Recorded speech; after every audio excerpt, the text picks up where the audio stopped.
Dito magkakaalaman the moment of truth kung ano siya sa akin. Like, OMG na lang talaga, literal na wala akong masabi kasi putya, ang bango niya.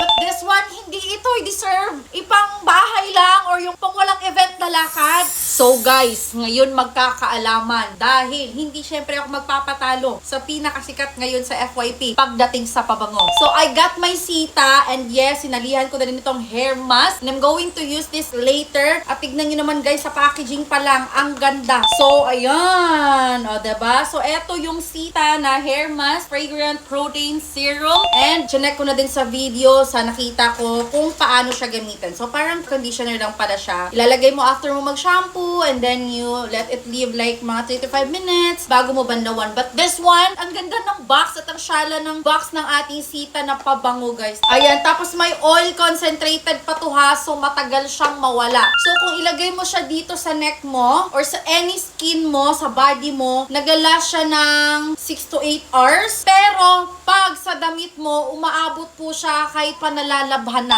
Ngayon pa ako nakakita ng ganito ka-safe na lagayan ng pabango. So this one is Valaya. Hindi pala siya Vaya. It's Valaya. Yeah, Valaya siya. Valaya. So check natin. I think this bottle is nasa 50 ml. Dito magkakaalaman the moment of truth kung ano siya sa akin. Ay putya. Ang bango nga!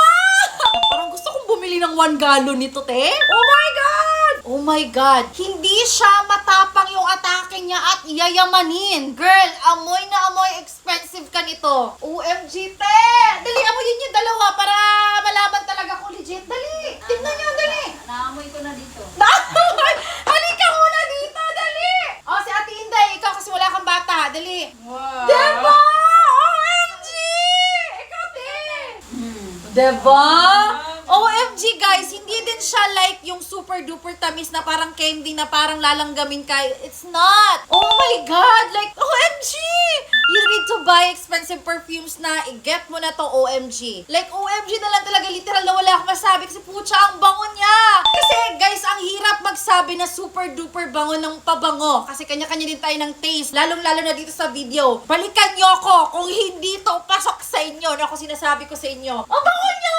Feeling ko, ito na susutin ko everyday. Any outfit. Kasi ako, guys, usually, yung pabango ko, nagdedepende sa character ko on that day. Yung outfit ko, kung lalaki ba ako, kung sexy ba ako, medyo, ano lang ba ako, pangbahay lang ba ako, or pangpalengke. Kanya-kanya yung pabango ko, girl. But this one, hindi ito i-deserve. Ipang bahay lang, or yung pang walang event na lakad. Nieta, ang bango nito, sinasabi ko sa inyo, para kang nakipagsabayan sa mga anak na mayaman. Kahit hindi ka mayaman, sa perfume mo na lang bawiin. Ilalagay ko sa yellow basket. Make sure naka-check out ka. At again, balikan mo ko kung hindi totoo yung sinasabi ko.